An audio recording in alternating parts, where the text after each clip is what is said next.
Haleluya, shalom, selamat sore Bapak Saudara dikasihi Tuhan. Puji Tuhan kita bisa bertemu kembali dalam sukacita dengan kekuatan yang dari Tuhan. Dan hari ini kita kembali mau belajar firman Tuhan. Saya percaya firman Tuhan sore hari ini akan menguatkan kita, tapi juga mengajarkan kita kebenaran firman Tuhan yang akan membuat kita semakin mengasihi Tuhan, semakin bertumbuh serupa dengan Tuhan Yesus. Dan seperti biasa, saya minta kerjasamanya Bapak Saudara yang diberkati lewat firman Tuhan ini bisa like, bisa share, dan juga nanti waktu di-upload di YouTube bisa subscribe, nyalakan loncengnya supaya mendapatkan notification setiap kali ada video yang baru di-upload. Mari kita berdoa sebelum kita mendengar firman Tuhan. Bapa di sorga, kami bersyukur sore hari ini kami bisa kembali belajar firman Tuhan. Kami tahu iman kami akan timbul dari pendengaran akan firman Tuhan. Itu sebabnya kami buka hati kami untuk suara Roh Kudus berbicara dan mengajari kami Tuhan. Urapi hamba-Mu dan kami semua yang mendengar. Di dalam nama Tuhan Yesus. Haleluya. Amin. Hari ini saya menyampaikan firman Tuhan dengan judul Mendapatkan Kekuatan di Tengah Pergumulan. Bagaimana kita bisa mendapatkan kekuatan di tengah pergumulan? Yesaya 40 ayat 29 berkata, Yesaya 40 ayat 29 saya bacakan, Dia memberi kekuatan kepada yang lelah dan menambah semangat kepada yang tiada berdaya. Jadi Tuhan itu senang dan Tuhan mau memberi kekuatan kepada kita yang lelah. Waktu kita menghadapi pergumulan, seringkali kita merasa lelah, kita ingin menyerah, dan juga menambah semangat kepada yang tiada berdaya. Waktu kita sudah tidak punya semangat, kita tidak berdaya lagi untuk melanjutkan kehidupan kita, Tuhan mau memberi kita kekuatan. Dan kita akan belajar hari ini dari seorang yang bernama Raja Daud. Di Mazmur 23 dia menceritakan apa yang dia lakukan sehingga dia bisa mengalami kekuatan yang dari Tuhan. Ketika dia mengalami kelelahan, ketika dia sudah tidak berdaya menghadapi banyak pergumulan dalam hidupnya. Bapak Saudara, kalau kita baca kehidupan Daud, dia menghadapi banyak pergumulan. Sejak dari muda, dia menghadapi pergumulan dalam pekerjaannya. Dia menghadapi singa dan beruang yang mengancam nyawanya dan juga domba-domba yang dia jaga. Terus kemudian dia suatu kali pernah berhadapan dengan Goliat untuk membela bangsanya. Waktu dia sudah diurapi menjadi raja, dia dikejar-kejar oleh Saul, mertuanya sendiri ingin membunuh dia. Belum lagi waktu dia sudah menjadi raja, dia pernah punya masalah dengan keluarganya, anak sulungnya. Lalu kemudian Absalom membunuh Amnon, kakaknya. Lalu kemudian jenderalnya membunuh anak kandungnya sendiri. Kedukaan demi kedukaan dia hadapi. Tapi luar biasanya Raja Daud tetap mengalami kekuatan yang dari Tuhan. Dan kita akan pelajari apa yang menjadi rahasia dari Raja Daud sehingga dia bisa mengalami kekuatan. Dan saya berdoa supaya kita terapkan ini dalam hidup kita dan kita senantiasa mendapat kekuatan di tengah pergumulan kita. Yang pertama, dia menjadikan Tuhan sebagai gembalanya. Kenapa Daud mendapat kekuatan? Karena dia menjadikan Tuhan sebagai gembalanya. Di Mazmur 23 ayat yang pertama dikatakan, Mazmur Daud, Tuhan adalah gembalaku, takkan kekurangan aku. Nah, banyak orang mengaku Yesus sebagai juru selamatnya. Banyak orang menjadikan Yesus sebagai penyembuhnya, pemberi berkat. Tetapi kalau kita mau mengalami kekuatan dari Tuhan, kita harus menjadikan Tuhan Yesus sebagai gembala kita. Nah, menjadikan Yesus sebagai gembala ada konsekuensinya. Bagi seekor domba, gembalanya itu adalah penuntunnya, penjaganya, pengawasnya. Kalau dia berbuat salah, gembalanya akan mengoreksi dia. Di Yohanes 10 ayat 4 Tuhan Yesus berkata, jika semua dombanya telah dibawanya keluar, ia berjalan di depan mereka, dan domba-domba itu mengikuti dia karena mereka mengenal suaranya. Jadi di tengah pergumulan, pribadi yang harus kita datangi pertama-tama dan terutama adalah Tuhan sendiri. Di tengah pergumulan jangan cari solusi di tempat yang salah. Dan sebagai anak Tuhan, sebagai pengikut Tuhan, kita harus tahu bahwa yang paling mengerti pergumulan kita adalah pribadi Tuhan sendiri. Dan segala sesuatu itu terjadi ada dalam izinnya Tuhan. Nah, untuk bisa menjadikan Tuhan sebagai gembala, pertama-tama kita harus berubah menjadi dombanya Tuhan, bukan jadi kambing. Kalau kambing itu suka nanduk, suka melawan. Seekor domba itu dia dengar-dengaran kepada gembalanya dan mau dituntun. Dan untuk itu kita harus bersedia diubahkan. Dan sebetulnya untuk kita sebagai anak Tuhan, pergumulan yang Tuhan izinkan itu tujuannya adalah untuk mengubah hidup kita. Ini definisi pergumulan menurut saya. Pergumulan adalah kesulitan dan penderitaan yang diizinkan Tuhan dalam kehidupan anak-anaknya yang akan membawa kita kepada berkat dan promosi yang sudah Tuhan persiapkan sebelumnya. Jadi pergumulan itu Tuhan izinkan terjadi dalam hidup kita untuk mengubahkan kita, membawa kita kepada berkat, kepada promosi yang Tuhan sudah persiapkan sebelumnya. Kalau kita mau lulus sarjana, atau kita mau lulus SMA, kalau kita mau lulus SMP, mendapatkan ijazah, apa yang harus kita lewati? Kita harus melewati ujian. Dan ujian atau pergumulan ini tidak Tuhan siapkan untuk menghancurkan kita, tapi untuk mengubahkan kita menjadi semakin baik. Jadi kita tidak boleh bahwa kalau kita menjadikan Tuhan sebagai gembala, maka tidak akan ada lagi pergumulan, tidak akan lagi tantangan. Tidak. Bahkan murid-murid Tuhan Yesus, waktu mereka berlayar, ketika Yesus ada dalam perahu mereka pun, Tuhan izinkan ada badai. Tapi sekali lagi tujuannya apa? Supaya kita diubahkan semakin baik. Waktu kita diubahkan, kita akan menjadikan Tuhan sebagai gembala kita. Jangan jadikan Tuhan hanya sebagai penyembuh kita. Waktu kita butuh, kita minta pertolongan. Waktu kita sakit, kita minta disembuhkan. Waktu kita butuh uang, kita jadikan dia Jehovah Jireh yang menyediakan. Kita harus bersedia menjadi seperti domba yang mau mendengar tuntunan gembalanya, yang mau diubahkan. Itu yang pertama. Waktu kita mau mendapat kekuatan, kita harus bersedia jadikan Tuhan sebagai gembala kita. Lalu yang kedua, Raja Daud mengizinkan Tuhan menyegarkan jiwanya. Waktu kita sedang menghadapi pergumulan, seringkali kita merasa patah semangat. Kita harus izinkan Tuhan menyegarkan jiwa kita. Di ayat yang kedua dikatakan, Mazmur 23 ayat yang kedua, Ia membaringkan aku di padang yang berumput hijau, Ia membimbing aku ke air yang tenang, Ia menyegarkan jiwaku, Ia menuntun aku di jalan yang benar oleh karena namanya. Jadi sekali lagi, ketika kita menghadapi pergumulan, kita biasanya merasa frustrasi, tertekan. Banyak perasaan negatif timbul dalam hati kita, dalam pikiran kita. Kita mungkin merasa patah semangat, kita kecewa, bahkan mungkin kita marah-marah. Kita marah-marah sama keluarga kita banting pintu, lalu kemudian kita menyesal. Kenapa saya marah sama keluarga saya? Padahal mereka bukan sumber pergumulan saya. Jadi sebetulnya waktu kita sedang menghadapi pergumulan, Tuhan mau kita datang kepada Dia untuk Tuhan segarkan jiwa kita. Di Matius 12 ayat 20, Tuhan Yesus berkata, bulu yang patah terkulai tidak akan diputuskannya, dan sumbu yang pudar nyalanya tidak akan dipadamkannya. Jadi waktu semangat kita patah, semangat kita hampir pudar, apa yang harus kita lakukan? Kita datang kepada Tuhan Yesus. Dan ini tidak berkata, kamu udah mau mati aja sekalian, patahin aja semangatnya. Bukan. Dia bukan orang yang pribadi yang kejam. Tuhan itu bukan pribadi yang pemarah. Waktu Dia lihat kita sedang patah semangat, kita sedang hampir menyerah, apa yang Dia lakukan? Dia justru tiup sumbu yang pudar itu dengan perlahan, supaya berkobar kembali, supaya semangat menyala kembali. Jadi datang kepada Tuhan, segarkan jiwa kita. Dia akan membuat kita menyala-nyala kembali. Dan caranya adalah terbuka, jujur kepada Tuhan. Waktu kita jujur kepada Tuhan, Tuhan, saya sedang patah semangat. Saya sedang hampir kehilangan semangat hidup. Maka Tuhan akan menguatkan kita kembali. Di Mazmur 61 dikatakan, dari ujung bumi aku berseru kepadamu karena hatiku lemah lesu.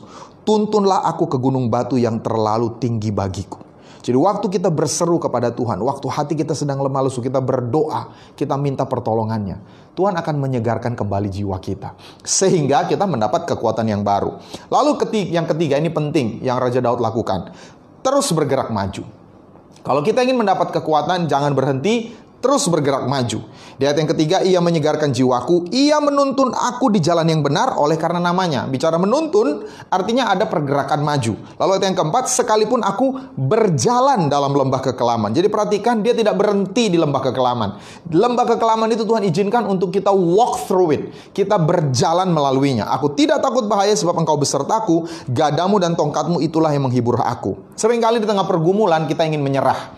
Kita ingin berhenti melakukan apa yang biasa kita ingin lakukan. Kita kehilangan mood kita. Kita mau tidur aja seharian. Kita tidak mau beraktivitas apapun.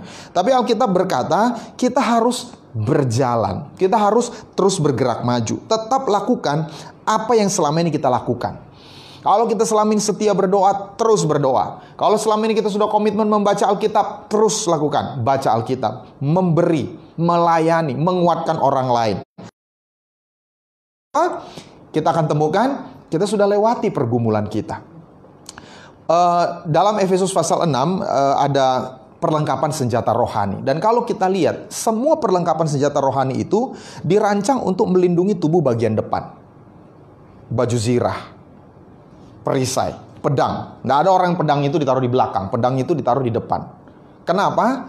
Karena Tuhan merancang kita untuk terus maju menghadapi apa yang di depan kita. Waktu kita berbalik, justru kita mudah diserang. Karena tidak ada perlindungan di belakang kita.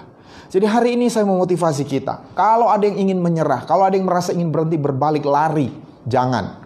Terus maju. Keep on going on. Kenapa? Karena garis finish itu ada di depan. Waktu kita tetap setia, waktu kita tetap terus maju, kita tetap mau diproses oleh Tuhan. Semakin cepat kita mau berubah seperti yang Tuhan inginkan, semakin cepat kita sampai di tujuan, semakin cepat kita lewati pergumulan. Jadi jangan berhenti, apalagi balik badan meninggalkan Tuhan. Tetap setia, teruslah bergerak maju, bahkan lebih sungguh-sungguh lagi. Lalu yang keempat, apa yang Daud selalu lakukan? Dia berfokus kepada kemenangan akhir. Dia selalu berfokus kepada kemenangan akhir yang Tuhan janjikan. Di Mazmur 23 ayat 5, Engkau menyediakan hidangan bagiku di hadapan lawanku. Jadi sementara kita sedang menghadapi perlawanan, Tuhan menyediakan hidangan. Nah, kita yang harus memilih fokusnya di mana? Apakah fokusnya kepada lawan kita atau fokusnya kepada hidangan yang Tuhan siapkan?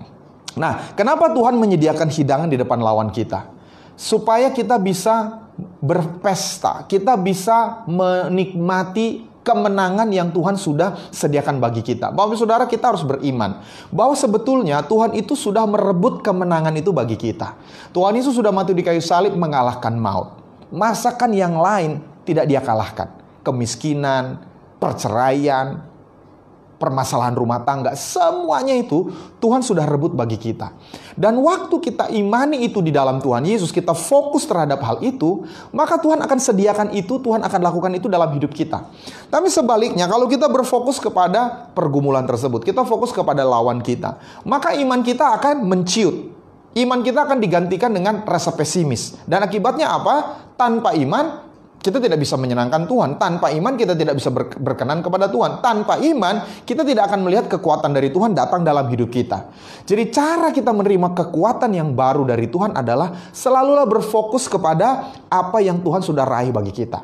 Keselamatan yang Tuhan sudah berikan kepada kita. Kesembuhan yang Tuhan sudah berikan kepada kita. Perdamaian yang Tuhan sudah berikan kepada kita. Waktu kita fokuskan kepada hal-hal tersebut, maka tekanan yang ada dalam diri kita akan terangkat. Beban itu akan terangkat. Digantikan dengan iman. Digantikan dengan sukacita. Lalu yang kelima, yang terakhir, terima pengurapan.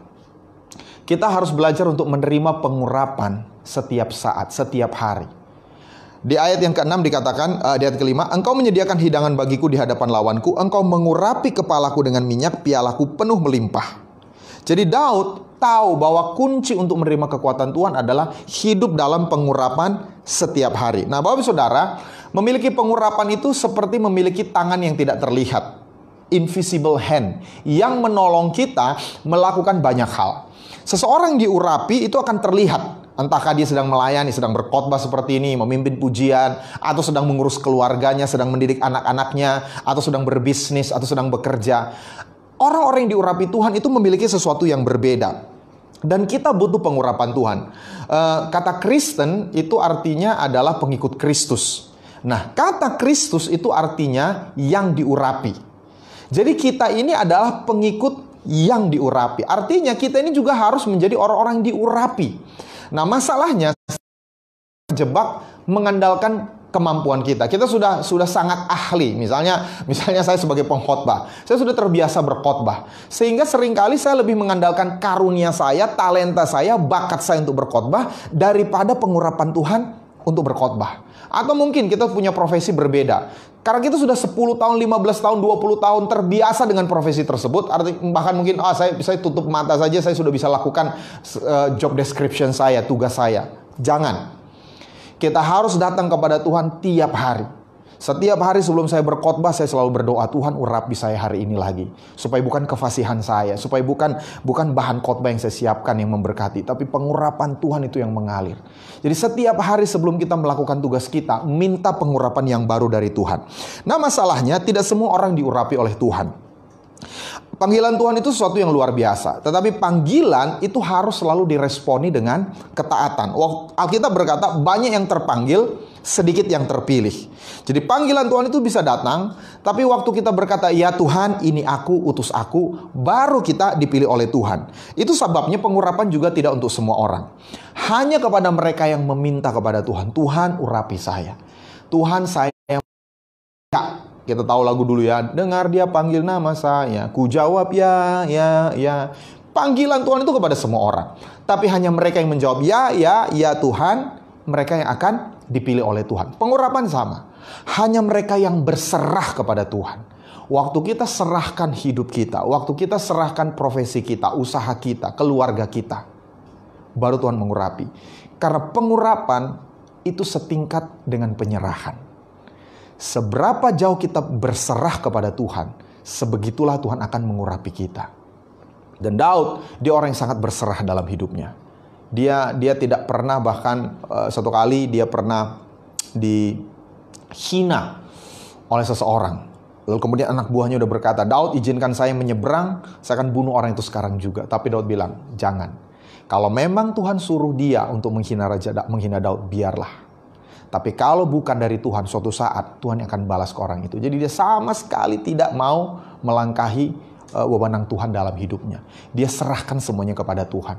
Jadi saya berdoa supaya pengurapan dalam hidup kita semakin meningkat. Dan itu terjadi kenapa? Karena tingkat penyerahan kita yang bertumbuh kepada Tuhan. Jadi 5 hal yang Daud lakukan dalam hidupnya sehingga dia senantiasa mendapat kekuatan di tengah pergumulan. Yang pertama, dia jadikan Tuhan sebagai gembalanya. Mari buat komitmen. Jangan hanya jadikan Tuhan itu sebagai, maaf kata, pembantu kita. Setiap kali kita butuh, kita minta tolong. Tapi jadikan dia sebagai gembala. Dia yang menuntun kita. Kita dengar suaranya setiap hari dan kita taati. Lalu yang kedua, izinkan Tuhan menyegarkan jiwa kita.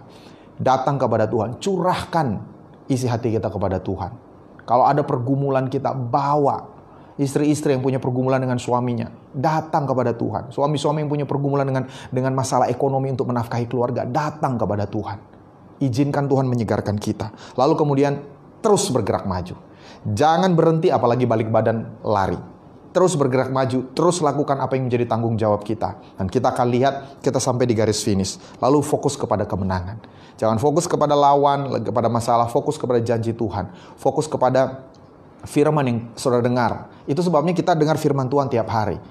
Renungkan, ulang-ulang.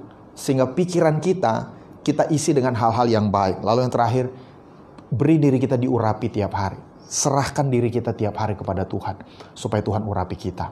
Haleluya. Mari kita tundukkan kepala. Saya mau berdoa, kalau ada di antara Bapak Ibu Saudara yang sudah lemah, sudah tak berdaya, tapi hari ini engkau mendengar firman Tuhan. Kalau Raja Daud yang punya begitu banyak pergumulan, bisa sampai akhir hidupnya terus setia ikut Tuhan.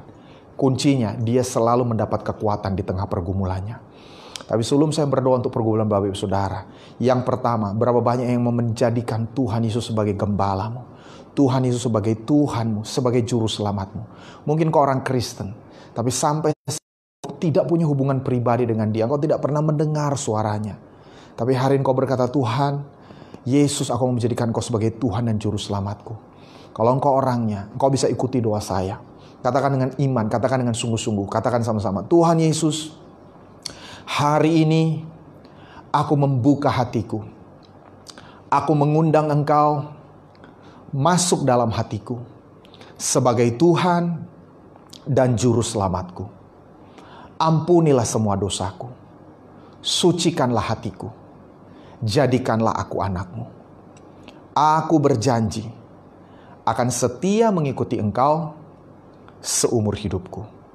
Terima kasih Tuhan Yesus. Izinkan saya berdoa memberkati Bapak Ibu Saudara. Terima kasih Tuhan Yesus. Kau sudah mendengar doa mereka.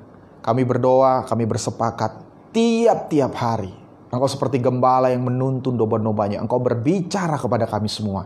Sehingga tiap-tiap hari kami mendapat kekuatan yang baru dari Tuhan. Dan hamba berdoa untuk mereka yang sedang menghadapi pergumulan. Pergumulan dalam rumah tangga, hubungan suami istri, hubungan orang tua anak.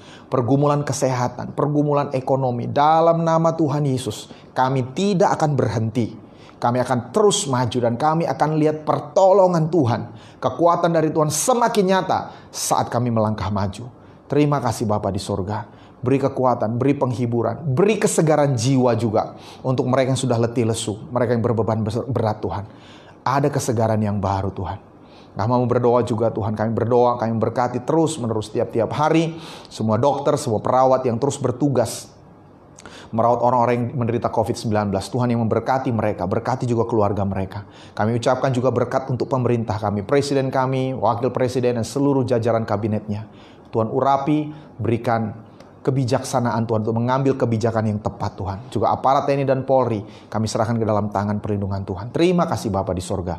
Kami puji Engkau, kami muliakan Engkau. Di dalam nama Tuhan Yesus, haleluya. Amin. Puji Tuhan. Terima kasih sudah menyaksikan tayangan firman Tuhan hari ini. Kami mohon kerjasamanya juga. Bapak Saudara bisa like, bisa share tayangan ini. Dan waktu di-upload di YouTube, Bapak Saudara bisa subscribe ke channelnya. Dan juga nyalakan loncengnya supaya mendapatkan notification setiap kali ada video yang di-upload.